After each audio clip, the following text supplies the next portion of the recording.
Praise God. ದೇವರ ನಾಮಕ್ಕೆ ಸ್ತೋತ್ರವಾಗಲಿ. ದೇವರ ವಾಕ್ಯ ಹೇಳ್ತದೆ,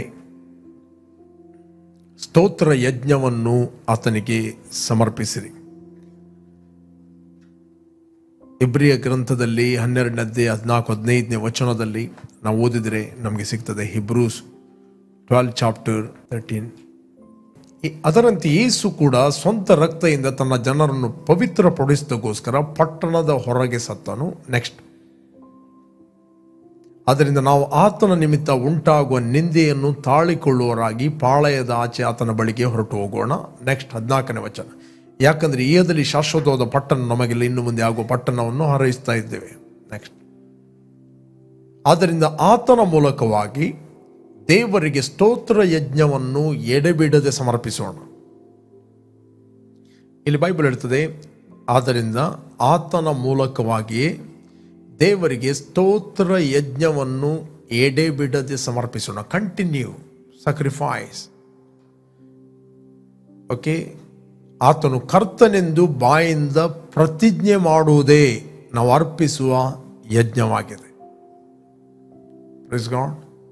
ಆತನು ಕರ್ತನೆಂದು ಬಾಯಿಂದ ಪ್ರತಿಜ್ಞೆ ಮಾಡುವುದು ಅಂದರೆ ಅರಿಕೆ ಮಾಡುವುದೇ ನಾವು ಅರ್ಪಿಸುವ ಯಜ್ಞವಾಗಿದೆ. Therefore by him let us continually offer the sacrifice of praise to God, that is the fruit of our lips, giving thanks to his name. Praise God. ಇಲ್ಲಿ ಕನ್ನಡದಲ್ಲಿ ಹೇಳ್ತದೆ, ಆತನು ಕರ್ತನೆಂದು ಬಾಯಿಂದ ಪ್ರತಿಜ್ಞೆ ಮಾಡುವುದೇ ನಾವು ಅರ್ಪಿಸುವ ಯಜ್ಞವಾಗಿದೆ.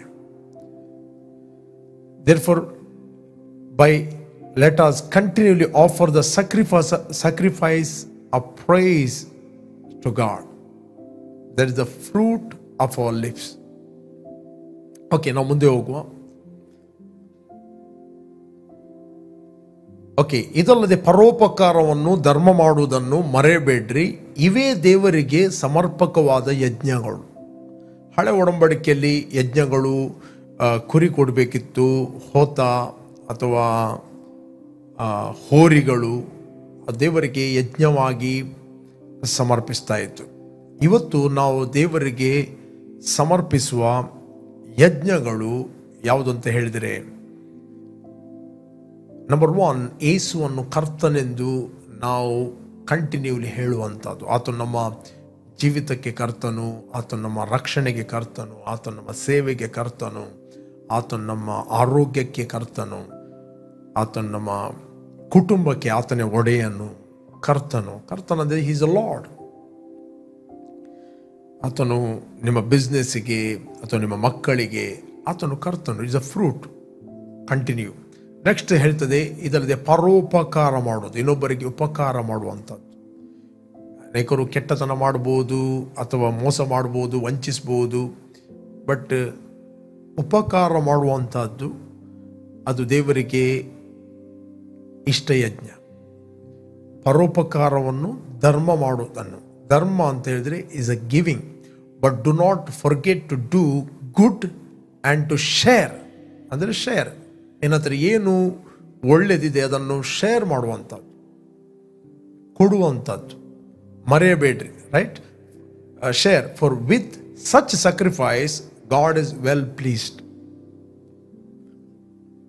ಪ್ರೇರೆ, ಸ್ಯಾಕ್ರಿಫೈಸ್ ಏನು ಮಾಡುತ್ತದೆ ನಾವು ನೋಡ್ತೇವೆ. ಹಳೆ ಒಡಂಬಡಿಕೆಯಲ್ಲಿ ಸೊಲೊಮೋನನು 1000 ಕುರಿಗಳನ್ನು ಕಡಿದು ದೇವರಿಗೆ ಯಜ್ಞವನ್ನು ಸಮರ್ಪಿಸಿದ. 1000 ಕುರಿಗಳನ್ನು ಯಾವಾಗ ಆತನು ಯಜ್ಞವನ್ನು ಸಮರ್ಪಿಸ, ಅದೇ ರಾತ್ರಿಯಲ್ಲಿ ದೇವರು ಆತನಿಗೆ ಕನಸಿನಲ್ಲಿ ಕೇಳಿದ, ನಿನಗೇನು ಬೇಕು?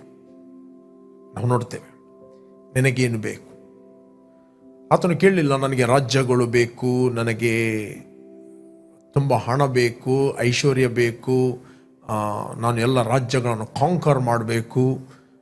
ಆತನು ಏನು ಕೇಳಲಿಲ್ಲ, ನೀನು ಕೊಟ್ಟಂಥ ಪ್ರಜೆಗಳನ್ನು ಸರಿಯಾದ ರೀತಿಯಲ್ಲಿ ಪರಿಪಾಲಿಸೋದಕ್ಕೋಸ್ಕರ ನನಗೆ ಜ್ಞಾನ ಬೇಕು. ಅದಕ್ಕೆ ದೇವರು ಆತನಿಗೆ ಹೇಳ್ತಾನೆ, ನೀನು ಯಾವುದನ್ನು ಇದೆಲ್ಲ ಸಂಗತಿ ಕೇಳದೆ ಜ್ಞಾನವನ್ನು ಕೇಳಿದೆ. ನಿನಗೆ ಜ್ಞಾನದೊಟ್ಟಿಗೆ ಇದೆಲ್ಲ ಉಳಿದೆಲ್ಲ ಸಂಗತಿಗಳು ನಿನಗೆ ಒದಗಿಸಲ್ಪಡುವವು. Praise God. ನಾವು ನೋಡ್ತೇವೆ ಈ ಒಂದು ಜ್ಞಾನ ಬೇಕು ಅಂತ ಆತನು ತಿಳಿದುಕೊಂಡದ್ದು ತನ್ನ ತಂದೆಯಾದ ದಾವೀದನ ಮುಖಾಂತರ.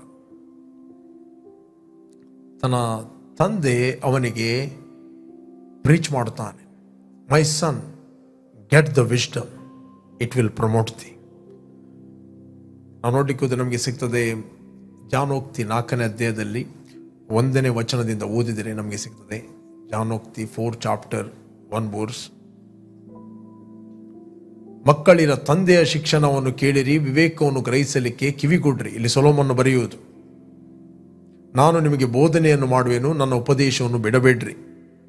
ನಾನು ನನ್ನ ತಂದೆಗೆ ಅಧೀನಾದ ಮಗನು, ತಾಯಿಯ ದೃಷ್ಟಿಗೆ ಕೋಮಲನಾದ ಏಕಪುತ್ರನು ಆಗಿದ್ದೇನು. ಓಕೆ, ಇಲ್ಲಿ ಸೊಲೊಮೋನ ಹೇಳ್ತಾನೆ, ಅವನ ತಂದೆ ಡೇವಿಡ್.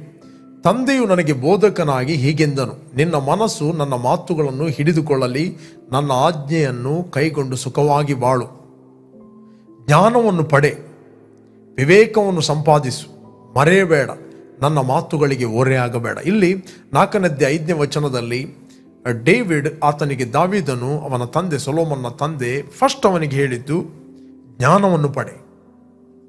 ಜ್ಞಾನ ನಿನ್ನಲ್ಲಿ ಇದೆ ಅಂತ ಹೇಳಿದ್ರೆ ಉಳಿದ ಎಲ್ಲ ಸಂಗತಿಗಳು ನಿಮಗೆ ಫಾಲೋ ಮಾಡ್ತದೆ. ಇವತ್ತು ಜನರು ಕೇಳುವುದು ಏನು ತಿನ್ನುವುದು, ಏನು ಕುಡಿಯುವುದು, ಏನು ಹೊದ್ದುಕೊಳ್ಳುವುದು, ಎವ್ರಿ ಟೈಮ್ ಅವರ ಪ್ರೇಯರಲ್ಲಿ ಅದೇ ಬೇಕು. ಅವರ ನೀಡ್ಗಳು, ಅವರ ಅಗತ್ಯತೆಗಳು, ಅವರು ವರ್ಷಿಪ್ ಮಾಡುವಾಗಲೂ ಅವರ ಅಗತ್ಯತೆಗಳೇ ಅವರ ದೇವರಾಗಿದ್ದಾನೆ. Right? They are worshipping their need. ಅವರ ಅಗತ್ಯತೆಗಳನ್ನೇ ಅವರು ಆರಾಧನೆ ಮಾಡ್ತಾರೆ, ಅಗತ್ಯತೆಗಳನ್ನೇ ದೇವರ ಮುಂದೆ ಇಡ್ತಾರೆ. ಇಲ್ಲಿ ದೇವರು ಹೇಳ್ತಾರೆ, ಯೇಸು ಸ್ವಾಮಿ ಹೇಳಿದ, ಏನು ತಿನ್ನುವುದು, ಏನು ಕುಡಿಯುವುದು, ಏನು ಹೊದ್ದುಕೊಳ್ಳುವುದು, ಇವುಗಳಿಗೆಲ್ಲ ತವಕ ಪಡುವುದು ಅಜ್ಞಾನಿಗಳು ಅಂತ ಹೇಳಿದ. ಮ್ಯಾಥ್ಯೂ ಚಾಪ್ಟರ್ ನಾವು ಓದಿದ್ರೆ ನಮಗೆ ಸಿಗ್ತದೆ, ಮ್ಯಾಥ್ಯೂ 6 ಚಾಪ್ಟರ್ 32 ವರ್ಸ್ 6:32. ಮತ್ತಾಯನ ಬರೆದ, ಇವುಗಳಿಗಾಗಿ ಅಜ್ಞಾನಿಗಳು ತವಕ ಪಡುತ್ತಾರೆ, ಇದೆಲ್ಲ ನಿಮಗೆ ಬೇಕಾಗಿದೆ ಎಂದು ಪರಲೋಕದಲ್ಲಿರುವ ನಿಮ್ಮ ತಂದೆಗೆ ತಿಳಿದಿದೆ ಅಷ್ಟೇ. For after all this things the gentile seek, ಅಂದರೆ ಅಜ್ಞಾನಿಗಳು. For your heavenly father knows that you need all this things. ನಿಮ್ಗೆ ಇದೆಲ್ಲ ಅಗತ್ಯ ಇದೆ, ತಂದೆ ಗೊತ್ತಿದೆ. ಅದಕ್ಕೋಸ್ಕರ ಡೇವಿಡ್, ದಾವೀದನು ತನ್ನ ಮಗನಿಗೆ ಫಸ್ಟ್ ಆತನು ಕಲಿಸ್ತಾನೆ, ಮಗನೇ ಜ್ಞಾನವನ್ನು ಪಡೆ. ಓಕೆ, ಅದಕ್ಕೋಸ್ಕರ ಅವನು ದೇವರ ಹತ್ರ, ದೇವರು ಅವನಿಗೆ ನಿನಗೆ ಏನು ಬೇಕಂತ ಕೇಳಿದಾಗ ಆತನು ಏನು ಕೇಳಲಿಲ್ಲ. ಅವನು ಕೇಳಿದು ಒಂದೇ, ನನಗೆ ಜ್ಞಾನ ಬೇಕು. ಪ್ರೇರೆ, ನೀನೊಬ್ಬ ಸಭಾಪಾಲಕನಾಗಿದ್ದಿ, ಸಭೆಯನ್ನು ಹೇಗೆ, ದೇವರು ಕೊಟ್ಟ ಕುರಿಗಳನ್ನು ಹೇಗೆ ಪರಾಂಬರಿಸುವಂಥದ್ದು ನಿನಗೆ ಜ್ಞಾನ ಬೇಕು. ಕುಟುಂಬವನ್ನು ಒಳ್ಳೆಯ ರೀತಿಯಲ್ಲಿ ನೀನು ನಡೆಸ್ಕೊಳ್ಬೇಕಾದ್ರೆ ನಿನಗೆ ಜ್ಞಾನ ಬೇಕು.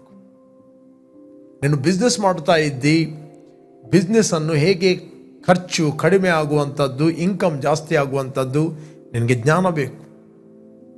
ಇಲ್ಲಾಂದರೆ ನೀನು ದುಡಿತಾ ಇರ್ತಿ, ಇನ್ಕಮ್ ಇಲ್ಲ. ಬೆಳಿಗ್ಗೆ 5 ಗಂಟೆಗೆ ಎದ್ದವರು ರಾತ್ರಿ 10 ಗಂಟೆಗೆ 12 ಗಂಟೆವರೆಗೆ ದುಡಿತಾ ಇದ್ದಾರೆ, ಫೈನಲಿ ಸಾಲದಲ್ಲಿದ್ದಾರೆ.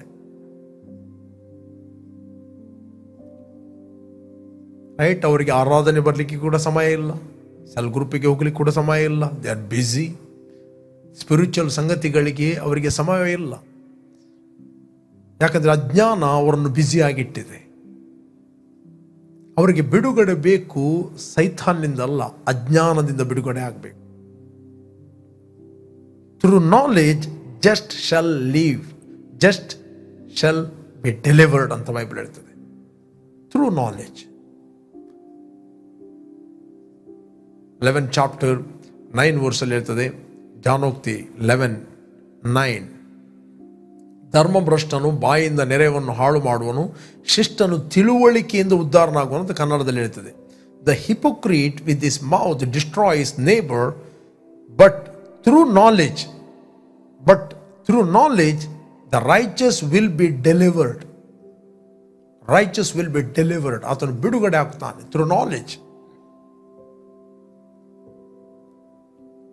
ಇಲ್ಲಿ ಸೊಲೊಮನ್ನು ದೇವರಿಗೆ ಯಜ್ಞವನ್ನು ಸಮರ್ಪಿಸಿದಾಗ ಆ ರಾತ್ರಿಯಲ್ಲಿ ದೇವರು ಆತನಿಗೆ ಕೇಳಿದ, ನಿನಗೇನು ಬೇಕು? ಅವನು ಜ್ಞಾನವನ್ನು ಕೇಳಿದ. ಬಿಕಾಸ್ ಆಫ್ ನಾಲೆಜ್ ಸೊಲೊಮೋನನು ತನ್ನ ವೈಭವದಲ್ಲಿದ್ದ. ಬೈಬಲ್ ಹೇಳ್ತಿದೆ, ಆತನ ವೈಭವ ಮುಂದೆ ಕೂಡ ಹಿಂದೆ ಕೂಡ ಯಾವ ರಾಜ್ಯನಲ್ಲಿ ಇರಲಿಲ್ಲ. ಅವನ ಕಾಲದಲ್ಲಿ ಬೆಳ್ಳಿಗೆ ಕ್ರಯವೇ ಇರಲಿಲ್ಲ. ಓಕೆ, ಆತನು ತನ್ನ ಕೆಲಸದವರಿಗೆ ದ ಬೆಸ್ಟ್ ಸ್ಯಾಲರಿಯನ್ನು ಕೊಟ್ಟ. ನಾವು ನೋಡ್ತೇವೆ, ಹೀರಾಮನ ಅಲ್ಲಿ ಆತನು ತನ್ನ ಜನರನ್ನು ಕಳಿಸ್ತಿರುವಾಗ ಅವರಿಗೆಲ್ಲರಿಗೆ 1 ತಿಂಗಳು ಕೆಲಸ, 2 ತಿಂಗಳು ರಜೆ, 3 ತಿಂಗಳ ಸಂಬಳವನ್ನು ಕೊಟ್ಟ. ನೀವು ಓದಿರಿ, ಅರಸುಗಳ ಗ್ರಂಥದಲ್ಲಿ ಓದಿ.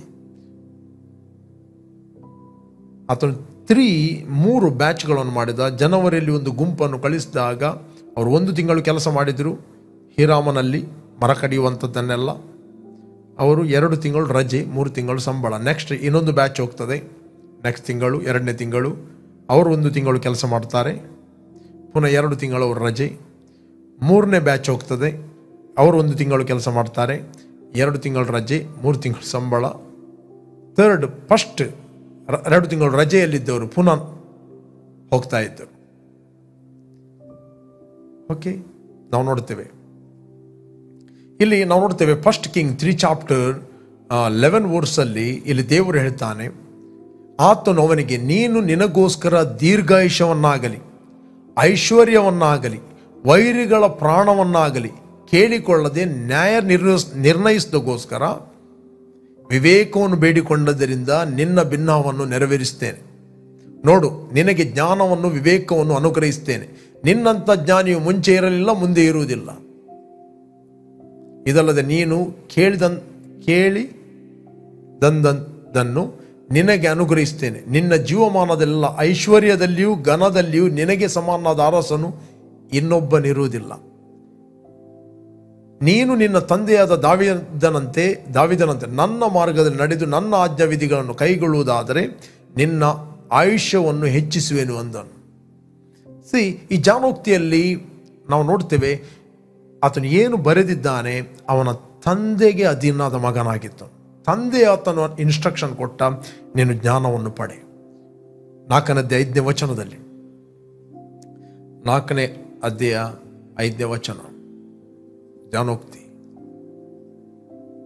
ಜ್ಞಾನವನ್ನು ಪಡೆ, ವಿವೇಕವನ್ನು ಸಂಪಾದಿಸು, ಮರೆಯಬೇಡ, ನನ್ನ ಮಾತುಗಳಿಗೆ ಓರೆಯಾಗಬೇಡ. ಇಲ್ಲಿ ದಾವೀದನು ಸೊಲೊಮೋನನಿಗೆ ಹೇಳುವಂಥದ್ದು. ನೆಕ್ಸ್ಟ್, ಜ್ಞಾನವನ್ನು ಬಿಡದಿದ್ದರೆ ಅದು ನಿನ್ನನ್ನು ಕಾಪಾಡುವುದು, ಪ್ರೀತಿಸಿದರೆ ನಿನ್ನನ್ನು ಕಾಯುವುದು.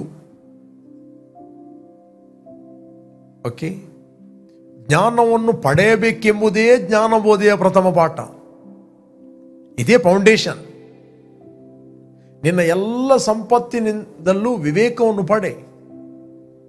ಜ್ಞಾನವೆಂಬಾಕೆಯು ಶ್ರೇಷ್ಠಳಿಂದ ನೀನು ಭಾವಿಸಿದರೆ ಆಕೆಯು ನಿನ್ನ ಉನ್ನತಿಗೆ ತರುವಳು, ಆಕೆಯನ್ನು ಅಪ್ಪಿಕೊಂಡರೆ ನಿನ್ನನ್ನು ಘನಪಡಿಸುವಳು.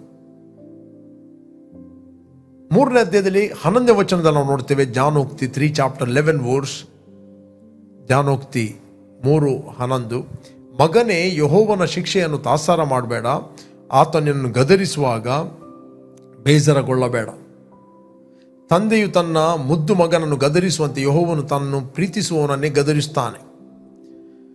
ಜ್ಞಾನವನ್ನು ಪಡೆಯುವವನು ಧನ್ಯನು, ವಿವೇಕವನ್ನು ಸಂಪಾದಿಸುವವನು ಭಾಗ್ಯವಂತನು. ಅದರ ಲಾಭವು ಬೆಳ್ಳಿಯ ಲಾಭಕ್ಕಿಂತಲೂ ಅದರಿಂದಾಗುವ ಆದಾಯವು ಬಂಗಾರಕ್ಕಿಂತಲೂ ಅಮೂಲ್ಯವೇ ಸರಿ. ನಿನ್ನ ಇಷ್ಟ ವಸ್ತುಗಳೆಲ್ಲ ಅದಕ್ಕೆ ಸಮಾನಲ್ಲ, ಅದರ ಬೆಲೆಯು ಹವಳಕ್ಕಿಂತಲೂ ಹೆಚ್ಚು. ನಿನ್ನ ಇಷ್ಟ ವಸ್ತುಗಳೆಲ್ಲವೂ ಅದಕ್ಕೆ ಸಮಾನಲ್ಲ.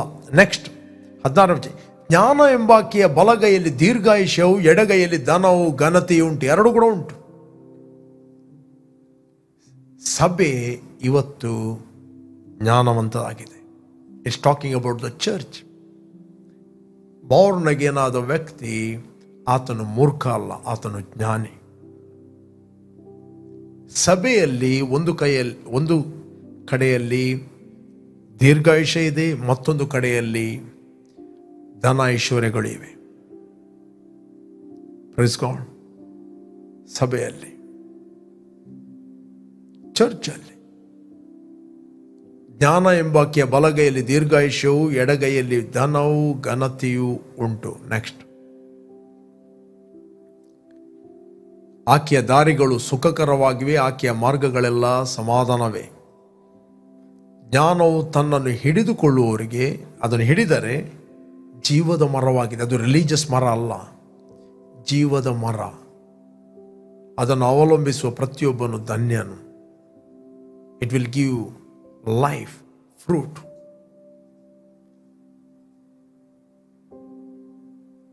ಇಲ್ಲಿ ಯಾಕೆ ನಾನು ಜ್ಞಾನದ ಬಗ್ಗೆ ಮಾತಾಡಿದೆ ಅಂತ ಹೇಳಿದರೆ, ಸೊಲೊಮೋನನು ದೇವರಿಗೆ ಯಜ್ಞವನ್ನು ಸಮರ್ಪಿಸಿದ. ಇವತ್ತು ನಾವು ಸಮರ್ಪಿಸುವಂಥ ಯಜ್ಞ ಯಾವುದಂತ ಹೇಳಿದರೆ, ಯೇಸುವನ್ನು ಕರ್ತನೆಂದು ನಾವು ಬಾಯಿಂದ ಎಡೆಬಿಡದೆ ಸ್ತೋತ್ರ ಯಜ್ಞ ಅರಿಕೆ ಮಾಡುವಂಥದ್ದೇ ಸ್ತೋತ್ರ ಯಜ್ಞ. ಕಂಟಿನ್ಯೂ ಆಗಿ ಆತನ ನಾಮಕ್ಕೆ ನಾವು ಸ್ತೋತ್ರ. ನಂಬರ್ 1.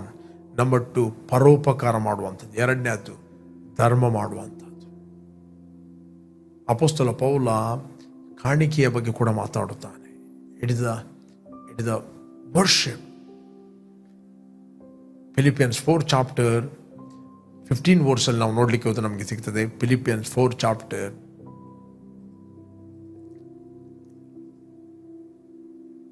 ಇದಲ್ಲದೆ ಫಿಲಿಪಿಯವರೇ, ನಾನು ಮೊದಲು ನಿಮ್ಮಲ್ಲಿ ಸುವಾರ್ತೆಯನ್ನು ಸಾರಿ ಮೆಕದೋನ್ಯದಿಂದ ಹೊರಟು ಹೋದಾಗ ಕೊಳ್ಳುವ ವಿಷಯದಲ್ಲಿ ನಿಮ್ಮ ಹೊರತು ಬೇರೆ ಯಾವ ಸಭೆಗೂ ನನಗೂ ಸಂಬಂಧವಿರಲ್ಲವೆಂದು ನೀವು ಬಲ್ಲಿರಿ.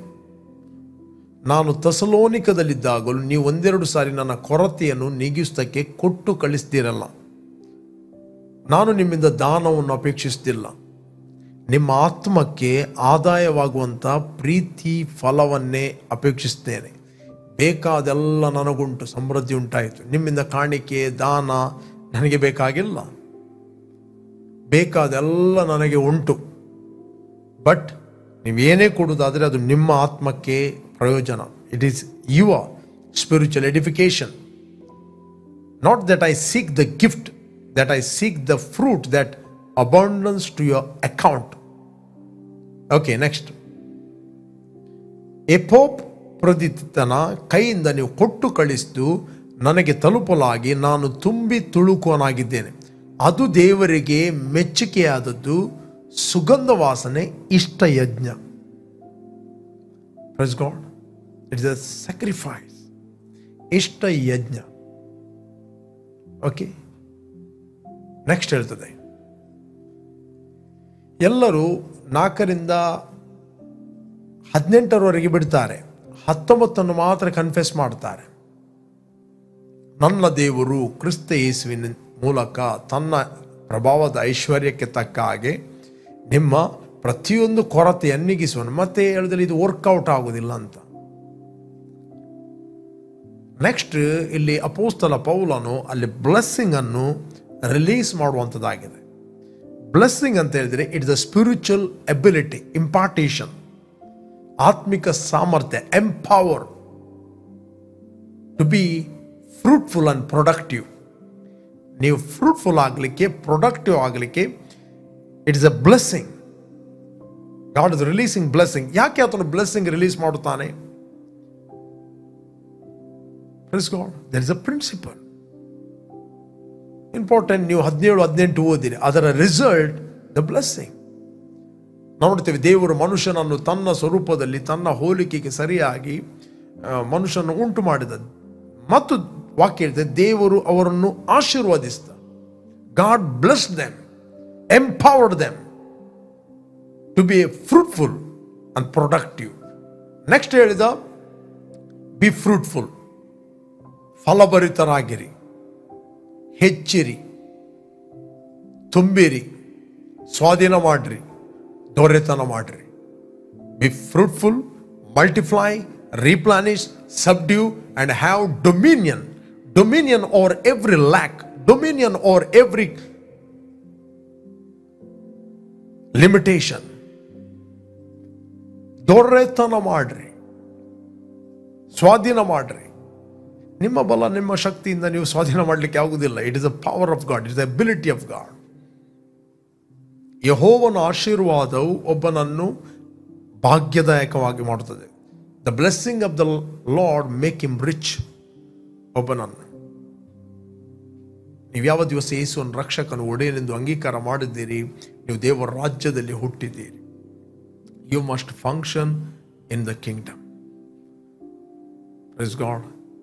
ಪ್ರತಿಯೊಂದು ಸಂಗತಿಗಳು ಕೂಡ ಸಭೆಯಲ್ಲಿ ವೆರಿ ವೆರಿ ಇಂಪಾರ್ಟೆಂಟ್. ಸ್ತೋತ್ರ ಯಜ್ಞವನ್ನು ಕೂಡ ಸಮರ್ಪಿಸಬೇಕು, ಅನ್ಯ ಭಾಷೆಯಲ್ಲಿ ಕೂಡ ಮಾತಾಡಬೇಕು, ಅಂಡರ್ಸ್ಟ್ಯಾಂಡಿಂಗಲ್ಲಿ ಕೂಡ ಮಾತಾಡಬೇಕು. Praise God. ಪ್ರಾರ್ಥನೆಯನ್ನು ಕೂಡ ಮಾಡಬೇಕು, ಆರಾಧನೆಯನ್ನು ಕೂಡ ಮಾಡಬೇಕು. ಪ್ರತಿಯೊಂದು ಒಂದು ದೇಹ ಅಂತ ಹೇಳ್ತಿರುವಾಗ ಕೇವಲ ಕಣ್ಣಾಗಿರುವುದಿಲ್ಲ, ಅದಕ್ಕೆ ಕೈಗಳಿರುತ್ತವೆ, ಮೂಗಿರ್ತದೆ, ಕಿವಿ ಇರ್ತದೆ, ಒಟ್ಟಿಗೆ ಸೇರಿ ಒಂದು ದೇಹವಾಗಿರುತ್ತದೆ.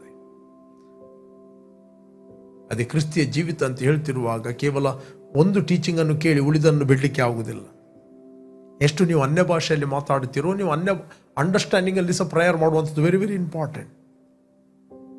ಬುದ್ಧಿಯಿಂದ ಪ್ರಾರ್ಥನೆ ಮಾಡುವಂಥದ್ದು ವೆರಿ ಇಂಪಾರ್ಟೆಂಟ್. ಕೆಲವರು ಅನ್ಯ ಭಾಷೆಯಲ್ಲಿ ಮಾತ್ರ ಪ್ರಾರ್ಥನೆ ಮಾಡ್ತಾರೆ, ಬಟ್ ಅವರು ವಾಕ್ಯ ಓದುವುದಿಲ್ಲ, ಅವರು ಬುದ್ಧಿಯಿಂದ ಪ್ರಾರ್ಥನೆ ಮಾಡೋದಿಲ್ಲ.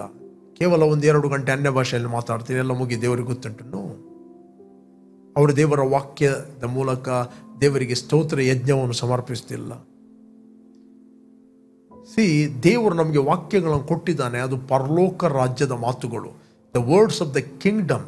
ಹೇಗೆ ಯಾವ ರಾಜ್ಯದಲ್ಲಿ ನಾವು ಹುಟ್ಟಿದ್ದೇವೆ, ಆ ರಾಜ್ಯದಲ್ಲಿ ನಾವು ಹೇಗೆ ಫಂಕ್ಷನ್ ಆಗಬೇಕು ಎಂಬುದು ನಮಗೆ ಕೊಡಲ್ಪಟ್ಟಂತಹ ಮಾತುಗಳು.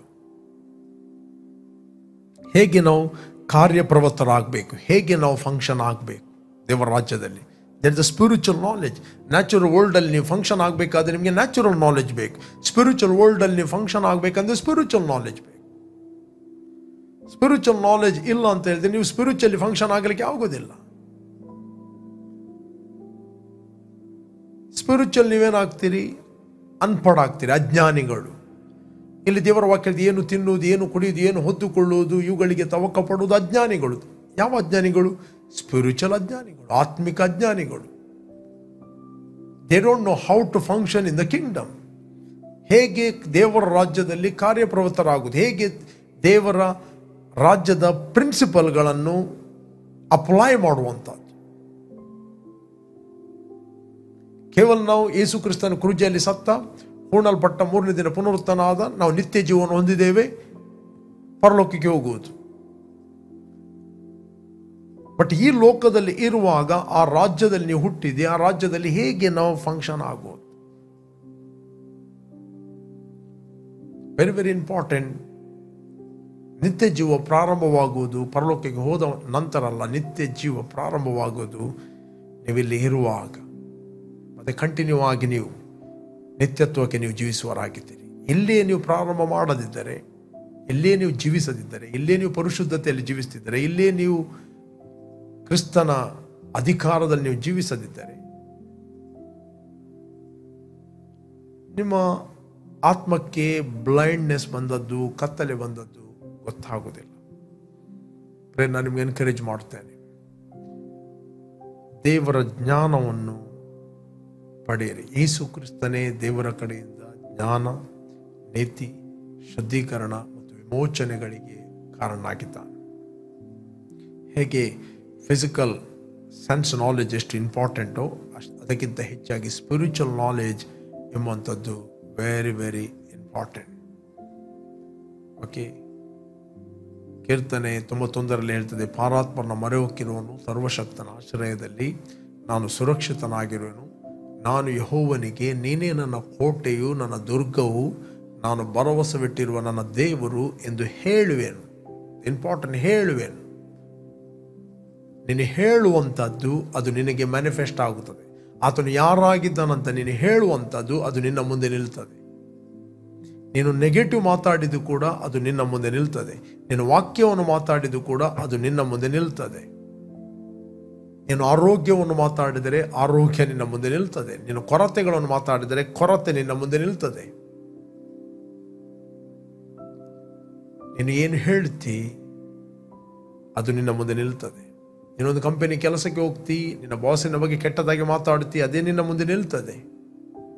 ಅವನು ನಿನಗೆ ಅದೇ ಆಗಿರುತ್ತಾನೆ. ಹೇಳುವಂಥದ್ದು ವೆರಿ ವೆರಿ ಇಂಪಾರ್ಟೆಂಟ್. ಯೆಹೋವ ನನಗೆ ಕೋಟೆ ಆಗಿದ್ದಾನೆ, ದುರ್ಗವಾಗಿದ್ದಾನೆ, ಗುರಾಣಿ ಆಗಿದ್ದಾನೆ ಅಂತ ಹೇಳಿದರೆ ಆತ ನಿಮ್ಮ ಮನೆಯ ಸುತ್ತಲೂ ಕೋಟೆ ಆಗಿರುತ್ತಾನೆ, ದುರ್ಗವಾಗಿರುತ್ತಾನೆ, ಗುರಾಣಿ ಆಗಿರುತ್ತಾನೆ. ಅದನ್ನು ಬಿಟ್ಟು ನನ್ನ ಮನೆಯ ಸುತ್ತಲೂ ಅದು ಇದೆ, ಇದು ಇದೆ, ಅದು ಪ್ರಾಬ್ಲಮ್ ಇದೆ, ಇದು ಪ್ರಾಬ್ಲಮ್ ಇದೆ, ನೀವು ಪ್ರಾಬ್ಲಮ್ ಮಾತಾಡೋದಾದರೆ ಪ್ರಾಬ್ಲಮ್ ನಿಮ್ಮ ಮುಂದೆ ನಿಲ್ತವೆ. ಯಾಕಂದರೆ ಜೀವ ಮತ್ತು ಮರಣ ನಾಲಿಗೆಯ ವಶದಲ್ಲಿದೆ. The death and life are in the power of your tongue. ಇಡೀ ದಿನ ಕೊರತೆಗಳನ್ನು ಮಾತಾಡಿದರೆ ಕೊರತೆಗಳು ನಿಮ್ಮ ಮುಂದೆ ನಿಲ್ತವೆ. ಯಾವಾಗ ನೀವು ಸಮೃದ್ಧಿಯನ್ನು ಮಾತಾಡುತ್ತೀರಿ, ಸಮೃದ್ಧಿ ನಿಮ್ಮ ಮನೆಯಲ್ಲಿ ನೆಲೆಗೊಳ್ಳುತ್ತದೆ. ನೀತಿವಂತನ ಮನೆಯಲ್ಲಿ ಧನ ಐಶ್ವರ್ಯಗಳು ಇದ್ದೇ ಇರುವವು. 112ನೇ ಕೀರ್ತನೆಯಲ್ಲಿ ನಾವು ಓದಿದ್ರೆ ನಮಗೆ ಸಿಗ್ತದೆ. ಸಾಮ್ಸ್ 112.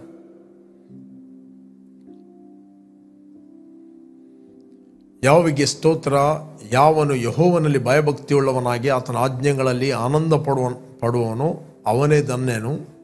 ಓಕೆ, ಅವನ ಸಂತಾನವು ಲೋಕದಲ್ಲಿ ಬಲಿಷ್ಠವಾಗುವುದು, ನೀತಿವಂತನ ವಂಶವು ಶುಭ ಹೊಂದುವುದು. ಓಕೆ, ಅವನ ಮನೆಯಲ್ಲಿ ಧನ ಐಶ್ವರ್ಯಗಳಿರುವವು, ಅವನ ನೀತಿಯು ಸದಾಕಾಲ ಫಲಿಸುತ್ತಿರುವುದು. ಅವನ ಮನೆಯಲ್ಲಿ ಧನ ಐಶ್ವರ್ಯಗಳಿರುವು. Wealth and riches will be in his house. ಅವನ ಮನೆಯಲ್ಲಿ ಕೊರತೆ ಇರ್ತದೆ ಅಂತ ಹೇಳುವುದಿಲ್ಲ. ಅವನ ಮನೆಯಲ್ಲಿ ವೆಲ್ತ್ ಇರ್ತದೆ ಆ್ಯಂಡ್ ರಿಚಸ್ ಇರ್ತದೆ. And his righteousness endures for ever. ಅಂದರೆ ಅವನ ನೀತಿ, ಅವನ ಏನು ಇತರರಿಗೆ ಕೊಡ್ತಾನೆ, ಯಾರಿಗೆ ಪರೋಪಕಾರ ಮಾಡುತ್ತಾನೆ, ಹೆಲ್ಪ್ ಮಾಡುತ್ತಾನೆ, ಅದು ಸದಾಕಾಲ ಫಲಿಸುವುದು, ಫ್ರೂಟ್ ಕೊಡ್ತದೆ ಅದು. ಓಕೆ, ನೆಕ್ಸ್ಟ್ ಹೇಳ್ತದೆ 4ನೇ ವಚನ. ಯಥಾರ್ಥರಿಗೆ ಕತ್ತಲೆಯಲ್ಲಿಯೂ ಜ್ಯೋತಿ ಮೂಡುವುದು, ದಯೆ ಕನಿಕರ ನೀತಿಯು ಉಳ್ಳ ದೇವರೇ ಆ ಜ್ಯೋತಿಯಾಗಿದ್ದಾನೆ. 5ನೇ ವಚನ ಇದೆ. ದಯಾಳುವಾಗಿ ಧನ ಸಹಾಯ ಮಾಡುವವನು, ತನ್ನ ಕಾರ್ಯಗಳನ್ನು ನೀತಿಯಿಂದ ನಡೆಸುವವನು ಭಾಗ್ಯವಂತನು. ಅವನು ಎಂದಿಗೂ ಕದಲುವುದಿಲ್ಲ, ನೀತಿವಂತನನ್ನು ಯಾವಾಗಲೂ ನೆನೆಸುವನು. Generation will remember you. Surely he will never be shaken. The righteous will be in everlasting remembrance. ಅನೇಕರು ನಿಮ್ಮ ನೆನಪು ಮಾಡುತ್ತಾರೆ. ಕೆಲವರು ಹೇಳ್ತಾರೆ, ನನ್ನನ್ನು ಯಾರು ನೆನಪು ಮಾಡಲಿಲ್ಲ, ನನ್ನನ್ನು ಎಲ್ಲರೂ ಮರೆತು ಬಿಟ್ಟಿದ್ದಾರೆ, ಎಲ್ಲರೂ ನನ್ನ ಮರೆತು ಬಿಟ್ಟಿದ್ದಾರೆ, ಯಾರು ನನಗೆ ಸಹಾಯ ಮಾಡಲಿಲ್ಲ, ಯಾರಿಗೂ ನನ್ನ ನೆನಪು ಬರುವುದಿಲ್ಲ, ಒಬ್ಬರು ಕೂಡ ನನಗೆ ಫೋನ್ ಮಾಡೋದಿಲ್ಲ. ಫೋನ್ ಮಾಡಲಿಕ್ಕೆ ಅವ್ರು ನೆನಪಿಗೆ ಬಂದರೆ ಅಲ್ವಾ ನಿನ್ನ ವಿಷಯದಲ್ಲಿ.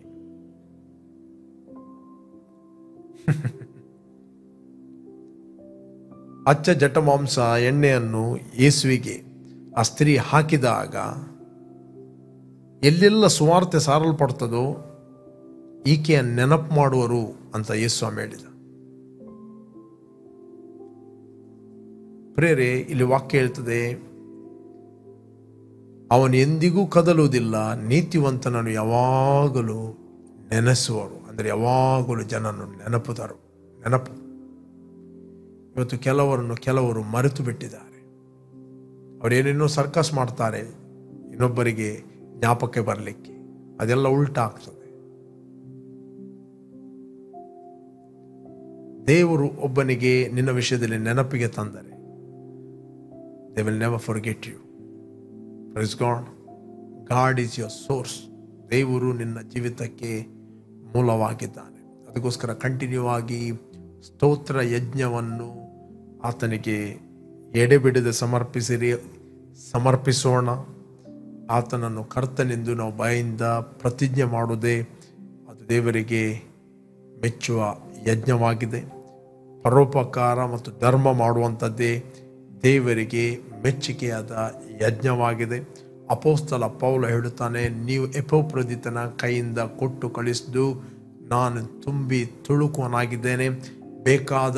ಬೇಕಾದೆಲ್ಲ ನನಗೆ ಉಂಟು, ನನಗೇನು ಕೊರತೆ ಇಲ್ಲ. ಆದರೆ ನಿಮ್ಮಿಂದ ನಾನು ದಾನವನ್ನು ಅಪೇಕ್ಷಿಸ್ತಿಲ್ಲ, ನಿಮ್ಮ ಆತ್ಮಕ್ಕೆ ಪ್ರೀತಿಯ ಫಲವನ್ನೇ ಅಪೇಕ್ಷಿಸುವನಾಗಿದ್ದೇನೆ. ನೀವು ಕೊಟ್ಟು ಕಳಿಸಿದ್ದು ಅದು ದೇವರಿಗೆ ಮೆಚ್ಚುಗೆ ಆದದ್ದು, ಅದು ಇಷ್ಟ ಯಜ್ಞ, ಸುಗಂಧ ವಾಸನೆ. Praise God. ಸುಗಂಧ ವಾಸನೆ, ಇಟ್ಸ್ ಅ ವರ್ಷಿಪ್. 8ನೇ ಅಧ್ಯಾಯದಲ್ಲಿ ನಾವು ನೋಡ್ತೇವೆ, ಜಲಪ್ರಳಯ ಬಂತು. 8th chapter, ಜಲಪ್ರಳಯ ಬಂತು. The principle is the same. ಜಲಪ್ರಳಯ ಬಂದುವಾಗ ನೋವನ್ನು ಫಸ್ಟ್ ಯಜ್ಞವೇದಿಯನ್ನು ಕಟ್ಟಿ ದೇವರಿಗೆ ಯಜ್ಞವನ್ನು ಸಮರ್ಪಿಸ್ತಾನೆ. 8ನೇದು 20ನೇ ವಚನದಲ್ಲಿ ನಾವು ನೋಡ್ಲಿಕ್ಕೆ ಹೋದ್ರೆ ನಮಗೆ ಸಿಗ್ತದೆ. ಆದಿಕಾಂಡ, ಆಗ ನೋಹನು ಯೆಹೋವನಿಗೋಸ್ಕರ ಯಜ್ಞವೇದಿಯನ್ನು ಮಾಡಿ ಅದರ ಮೇಲೆ ಶುದ್ಧವಾದ ಎಲ್ಲ ಪಶು ಪಕ್ಷಿ ಜಾತಿಗಳಲ್ಲಿ ಸರ್ವಾಂಗ ಹೋಮ ಮಾಡಿದನು. ಓಕೆ, ಅದರ ಸುವಾಸನೆ ಯೆಹೋವನಿಗೆ ಗಮಗಮಿಸಲು. ಇಲ್ಲಿ ಅಪೊಸ್ತಲ ಪೌಲ ಹೇಳ್ತಾನೆ, ಇದು ದೇವರಿಗೆ ಇಷ್ಟ ಯಜ್ಞ, ಮೆಚ್ಚುಗೆಯಾದದ್ದು ಮತ್ತು ಸುಗಂಧ ವಾಸನೆ. ಪ್ರಿಯರೇ, ನೀವು ಸಭೆಗೆ ಹೋಗ್ತೀರಿ, ನೀವು ಯಾವ ಸಭೆಗೆ ಹೋಗ್ತಾ ಇದ್ದೀರಿ, ಅಲ್ಲಿ ಕಾಣಿಕೆ ಕೊಡುವಾಗ ಸುಮ್ಮನೆ ದುಃಖದಿಂದ ನೋವಿನಿಂದ ಕೊಡಬೇಡ್ರಿ, ಪ್ರಕಟಣೆಯಿಂದ ಕೊಡಿರಿ.